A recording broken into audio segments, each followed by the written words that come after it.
ಲೋಕ ಎಲ್ಲಿವರೆಗಿರುತ್ತೋ ಅಲ್ಲಿಯವರೆಗೂ ಕಾವ್ಯ ಉಳಿದು ಬರುತ್ತೆ ಅಂತ. ಅಂದರೆ ಆ ನಿರಂತರತೆ ಇದೆ ಅಲ್ವಾ. ಯಾಕೆಂದರೆ ನಾವೀಗ ಕ್ರಿಸ್ತ ಪೂರ್ವದಲ್ಲಿ ಯಾರು ಸಾಕೋ ಹೆಸರು ಹೇಳಿದ್ರು, ಆಮೇಲೆ ಕ್ರಿಸ್ತ ಪೂರ್ವದಲ್ಲಿ ಗ್ರೀಕ್ ಟ್ರಾಜಿಡಿಗಳು, ಅದರೊಳಗೆ ಮೇಳದ ಗೀತೆಗಳು ಎಲ್ಲ ಇವೆಯಲ್ಲ, ಅವನ್ನ ಯಾಕೆ 2500 ವರ್ಷದಲ್ಲಿ ಇವತ್ತು ಯಾಕೆ ಓದ್ತೀವಿ, ನೋಡ್ತೀವಿ, ಅನುಭವಿಸ್ತೀವಿ? ಯಾಕೆಂದರೆ ಆ ಮನುಷ್ಯನ ಜಗತ್ತಿನ ಮೂಲಭೂತವಾದ ನೋವು, ದುಃಖ, ಹುಟ್ಟು, ಸಾವು ಇವು ಯಾವತ್ತಿಗೂ ಬದಲಾಗಲ್ಲ. ಅದು ರೈತನಿಗೂ ಒಂದೇ, ಸಾಫ್ಟ್ವೇರ್ನವರಿಗೂ ಒಂದೇ ಅಲ್ವಾ. ಸೊ ಇದು ಕಾವ್ಯದ ಮೂಲ ದ್ರವ್ಯ. ಹಾಗಾಗಿ ನಮಗೆ ಅದು ಆ ಕಾಲದಿಂದ ಈ ಕಾಲದವರೆಗೂ ನಮ್ಮ ಮನಸ್ಸಿಗೆ ಮುಟ್ಟುತ್ತೆ. ಮೀಡಿಯಾ ನಾಟಕ ಬರೆದು 2550 ವರ್ಷ ಆಗಿದೆ. ಆದರೆ ಮೀಡಿಯಾ ಜೇಸನ್ ಬಗ್ಗೆ ಅಸೂಯೆ ತಾಳುವುದು ಇವತ್ತಿನ ಹುಡುಗಿಗೂ ಕೂಡ ಅರ್ಥ ಆಗುತ್ತೆ. ಅವಳಿಗೆ ಯಾಕೆ ಇಷ್ಟು ಕೋಪ ಬಂತು ಅಂತ ಅರ್ಥ ಆಗುತ್ತೆ. ಅಥವಾ ಇನ್ಯಾವುದೇ ಆದರೂ ಅದು ಕಾವ್ಯದಲ್ಲಿ ನಿರಂತರವಾಗಿದೆ. ಎಲ್ಲ ಸಾಹಿತ್ಯದ ಮೂಲಗಳು. ಕವಿತೆ, ಅದಕ್ಕೆ ನಮ್ಮ ಹಳೆಯ ಕವಿಗಳು ಹೇಳಿದಾರಪ್ಪ, ಕವಿತೆ ನಿತ್ಯಂ ಹೊಸತು ಆರ್ಣವಂ ಬೋಲು, ಅಂದರೆ ಸಮುದ್ರದ ಹಾಗೆ ಅದು ನಿತ್ಯನೋ ಹೊಸತೆ, ಅದು ಹಳೆಯದು ಅಂತೇನೋ ಇಲ್ಲ. ಹಾಗಾಗಿ ನಾವು ಇವತ್ತಿನ ಹೊಸ ಫಸಲನ್ನು ನೋಡಬೇಕಾದ್ರೆ ಸ್ವಲ್ಪ ಅದರ ಹಿನ್ನೆಲೆ ಆಚರಣೆಯನ್ನು ನೋಡಬೇಕಾಗುತ್ತೆ.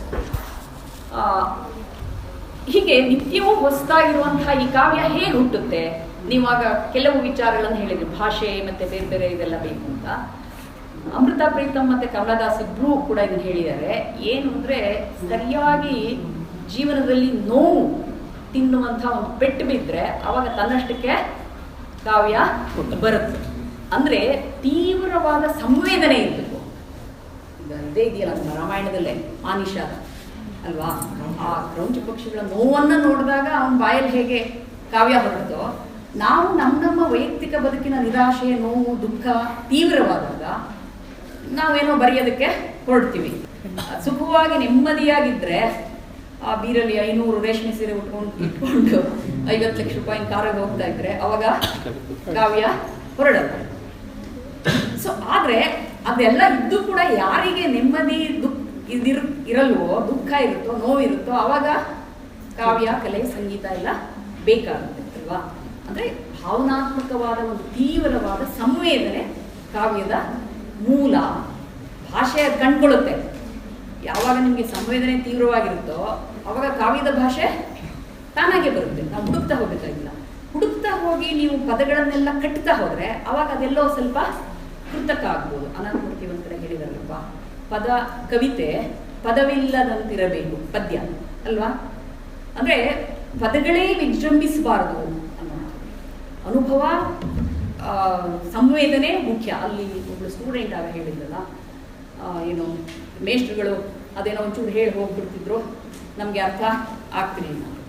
ಅಂದರೆ ಕವಿತೆಯನ್ನು ಯಾವಾಗ ನಾವು ಅರ್ಥ ಮಾಡಿಸೋದಕ್ಕೆ ಹೋಗ್ತೀವೋ ಅವಾಗ ಅದು ನಮ್ಮ ಮನಸ್ಸಿಗೆ ಮುಟ್ಟಲ್ಲ. ಕವಿತೆ ಅನುಭವಕ್ಕೆ ದಕ್ಕಬೇಕು ಅಲ್ವಾ. ನಮಗೆ ಅದು ಅನುಭವಕ್ಕೆ ದಕ್ಕಬೇಕು. ಅನುಭವಕ್ಕೆ ದಕ್ಕುವ ಥರ ಮೇಷ್ಟ್ರುಗಳು ಮಾಡಬೇಕು. ಏನಂದರೆ ನಮ್ಮ ಅದೃಷ್ಟವಶಾತ್ ಇವತ್ತು ಸಾಹಿತ್ಯದ ಓದಿಗೆ PUC ವರೆಗೂ ಹೆಚ್ಚು ಮಹತ್ವ ಇಲ್ಲ. PUC ವರೆಗೂ ಅಲ್ಲ. ನಿಮಗೆ ನನ್ನದೇ ಒಂದು ಎಕ್ಸ್ಪೀರಿಯನ್ಸ್, ನನ್ನ ಸಬ್ಜೆಕ್ಟ್ ಬರೋಕ್ಕಿಂತ ಮುಂಚೆ ಹೇಳಿ ಮುಗಿಸಿರ್ತೀನಿ. ನನ್ನದೇ ಒಂದು ಎಕ್ಸ್ಪೀರಿಯನ್ಸ್ ಬರೆದರೆ ಒಂದ್ಸಲ BCom ಕ್ಲಾಸಲ್ಲಿ ಬೇಂದ್ರೆಯವರ ಬೆಳಗು ಪದ್ಯ ಮಾಡಬೇಕಿತ್ತು. ನಾನು ಒಂದು ಪೀರಿಯಡ್ ಬೆಳಗು ಬಗ್ಗೆ ಎಷ್ಟು ಹೇಳಬಹುದು ಅಲ್ವಾ. ಒಂದು ಪೀರಿಯಡನ್ನು ಮುಗಿಲಿಲ್ಲ.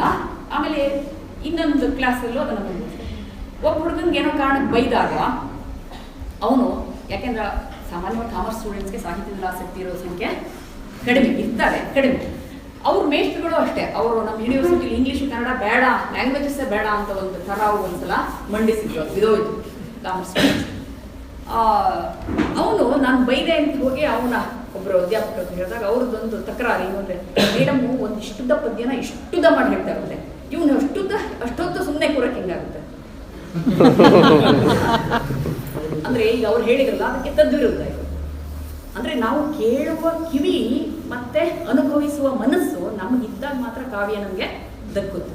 ಸೊ ಅದು ಇಂಪಾರ್ಟೆಂಟ್. ಬರೆಯುವ ಕವಿಗೆ ಹೇಗೆ ತೀವ್ರ ಸಂವೇದನೆ ತಪಸ್ಸು ಬೇಕು, ಅದೇ ಥರ ಗ್ರಹಿಸುವ ಮನಸ್ಸಿಗೂ ಆ ಸಂವೇದನೆ ಬೇಕು. ಇಲ್ಲೇ ಒಂದು ಕುವೆಂಪು ಸಾಲಿದೆ ಅಲ್ಲಿ, ತಪಸ್ಸಿಲ್ಲದವ ಕುಕವಿ, ಕುಕವಿ ಎಂಬ ಪದ ಬಳಸಿ ಇದನ್ನೇ ಅಡಿಗರು ಹೇಳಿರುವಂಥದ್ದು ರಾಮನವಮಿ ಹುತ್ತಗಟ್ಟವೆ ಚಿತ್ತ ಮತ್ತೆ ಗೆದ್ದೀತೇನು ಆಯಿಂದ ಪುರುಷೋತ್ತಮ.